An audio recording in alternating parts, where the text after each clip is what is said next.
All right, guys, welcome back. Last episode, went to LA, had a great time at a car show, saw a really clean white E34. So I guess you could say it inspired our next purchase that we made, which is this car right here.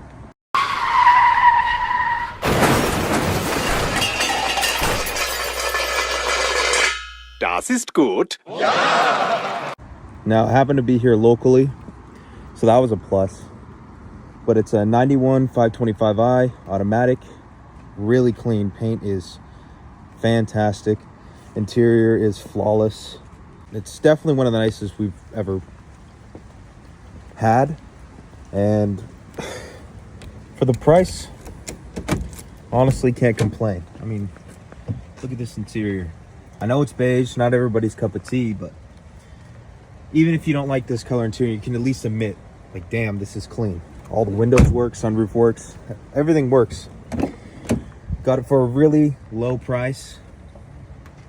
Unbelievably low, but that's because it has a problem. We drove this home from Stockton, so it's about 25 minutes from where we are at. Drives fine, but it has a light that comes on that says trans program, kind of puts it in a limp mode, locks it in third, lets you limp it to wherever you need to go. But if you put it in the manual selector, you can actually shift it and get it into fourth gear. So we need to figure out what that is. And today, definitely going to pull out the battery, the main relay. My brother, who works at BMW, great hookup on parts.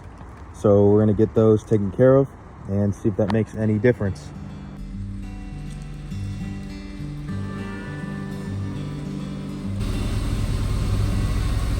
On the way home, I don't know if I mentioned this or not.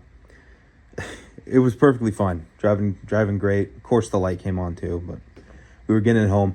And then all of a sudden, a little bit of smoke came out. Like, okay, this thing's been sitting for a little bit. Maybe there's some residual burning off the side of the block or something. Who knows? And then it got a little worse and a little worse. Then it got really bad. And my brother was behind me. He called me. He's like, what the hell is going on? And we pulled over. A fire truck even came to see if we were okay. We were fine. I was like, okay, let's see where this leak is coming from. Couldn't really smell anything at the time either. So I'm like, okay, maybe it's just some oil. Pop the hood. No smoke coming from here at all. Just a little bit of smoke coming out from here. And then it was coming out the side of the car either. So I believe there's a leak somewhere on the transmission. And it's dripping down onto the exhaust and burning it like crazy. So I'm also going to investigate that as well. But as far as the light, definitely this battery needs to be changed. Main relay, might as well, because they go bad and might as well do it while you're here. And maybe, just maybe, the fluid is low on the transmission, and that could also be a problem. And if it is low and it's been low for a while, maybe we need to do a filter change and solenoid changes as well. Not the end of the world, not too expensive. Last thing we want to do is swap the transmission. Granted, they are cheap, just do a full swap, but it's the time and labor that goes into it. We do everything ourselves, so if we can do it this way and it doesn't necessarily need a new transmission, why not? And if it does in the end, at least we got all new supporting parts for the new transmission, so then we kind of waive those out in the future if that light comes back on. All right, so what I got here, not what I've seen online. Usually it's blue, white, and orange, but it's the fuel pump relay, the main relay for like the DME. And then we also got the emissions air pump relay. Now, from what I've read, this setup is only for cars built from September 1990 to July 91. This is a January 91 car.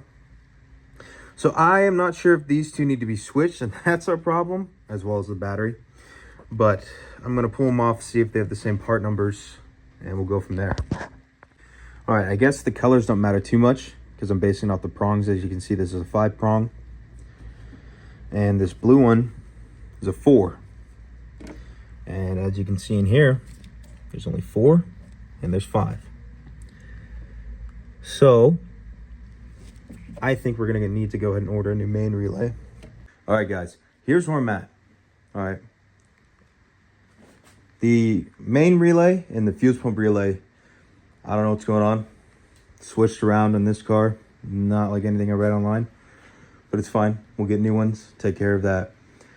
We already put some on order. Should be here Wednesday. Throw those in, see what that does. Now, for the battery situation. Took this little piece of shit out, and now the hood's flush. So that's some good news. And now, I'm going to jack the car up and see where that smoke was coming from. Well, as you can see, the whole mid pipe is just wet. So, that's awesome.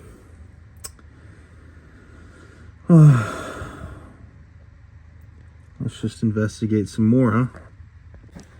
Okay, guys, so I was thinking it was these hoses. Where is it? They're kind of tucked in here. There's one bung there, and there's one up at the front, but they're dry. The pan, dry. Okay. Now, I was following where all this wetness is coming from, and it looks like there's a little trail that leads up to right there, and that looks pretty messed up. And I also noticed there's like metal flakes everywhere. Okay. And I did notice a like bassy sounding hum vibration noise on the way home.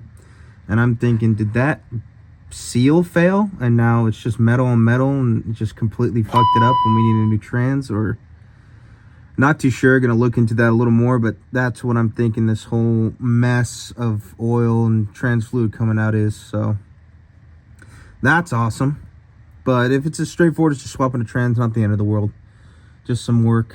And I also noticed this plug right here just completely unplugged. I don't know if that has to do with the program problem that's going on or what, but I'm gonna do some more research on that. Alright, so it turns out that rear output seal is destroyed. But I would say we could just replace it. But there's a couple transmissions close to us that are cheap. We figure might as well just get a new one that is working.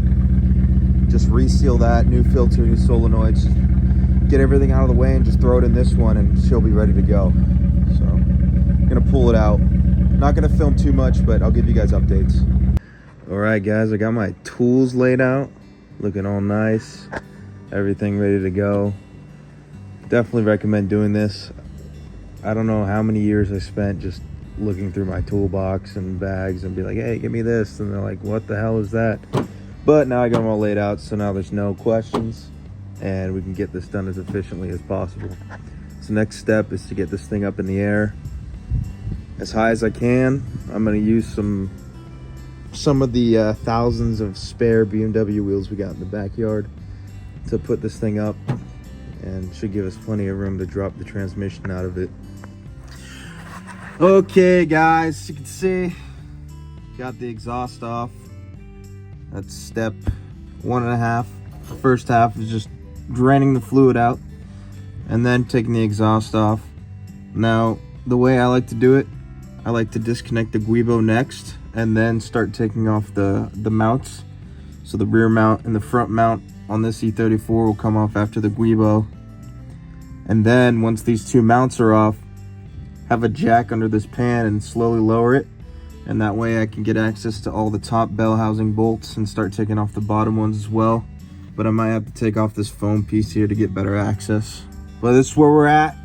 Let's keep on trucking. All right, guys, a little update on where we're at on this car. So as you can see, trans is already all the way dropped.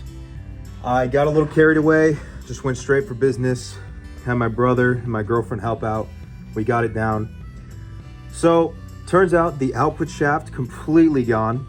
Everything else is fine. And as far as the trans program issue that we were having when we picked up the car about a week or two ago, the speed sensor, I believe it's a speed sensor, the one sitting on top on the rear of the transmission, completely unplugged. Whoever had it before also made like a janky DIY recircuit. I don't know, this was plugged into itself essentially. And yeah, I'm almost certain that's the issue. So what I've done since the last clip, obviously dropped the transmission. We also went to San Jose to pick up a new one. Oh, new one. So this one's from a guy on Facebook Marketplace. Came out of his parts car. He just did a manual swap, works fine. Output shaft solid, so that's good. Yeah, relatively low mileage car that it came out of. Yes, it's dirty. Who cares? I'm gonna do a little bit of cleaning up on this, nothing crazy. We got a new filter and gasket set for the 2 bottom pans. I'm also gonna throw in the torque converter from the other one because this one's just rusted and it'll bother me. Gonna clean up the dowels, make it easier to install. Maybe put some anti-seize on that so it can come out easy again if need be. Here's that sensor I was talking about. Completely unplugged on the other one. So I'm gonna clean this up, get it ready to be thrown in, and we'll go from there. Now the next step for me is I'm gonna swap over all the mounting points and the bushings. So the front one and these back ones here, as well as all the accessories I need to make it work with this car. This one has a dipstick. I don't think the other one has a dipstick, so that's unfortunate, but oh well. Let's swap them over. Okay guys, sorry for the lack of update here. I've been doing a terrible job filming this, but successfully put the transmission back in. I need to finish putting the bell housing bolts back in, and then I need to do the front and rear mounts. And then after that, I'm gonna go ahead and take care of the transmission filter and gasket, get that over, have it all buttoned up, and then I can start putting on the drive shaft, as well as do the center support bearing before we throw it back in. So I'm gonna try my best to film this, but I might get carried away again and just blast through it. But we'll see. Can you see that? That's a completed transmission swap. Already topped it off with fluid, ran it through the gears, topped it off some more. So now dropping it to the ground, taking a test drive. Before we do that, we're gonna do these broken fog lights and fix them and make them look pretty like they should be. And we got a couple other things in store too to help bring this car up to its former glory. All right guys, like I said, definitely got carried away yesterday, but buttoned her up, took her on a pretty lengthy test drive. Everything's great, fantastic, but next step is getting these aesthetics just a little bit better, such as badges, which, as you can see here, we got some new OEM badges, front and rear, as well as these wheels. Although I do appreciate a good base spec style, we decided we're gonna flare it up a little bit with these right here, some Style 5s. So we bought them thinking it was gonna be good tread. I mean, the tread's decent, but my God, is this just cracked everywhere. Tread's cracked, sidewall's cracked, so got to go to America's Tire, get those rubbers swapped around. And then we also got one more thing, and that was for the front. And that is a front plate delete, the OEM one with that says BMW right there. So we're gonna throw that on, throw our license plate frame in the back, and I think we're good to go on this little road trip, if you could say so, to San Francisco today. Take some pictures and get it ready to post online. Yeah, that's where we're at, and I'll show you guys a little before and after.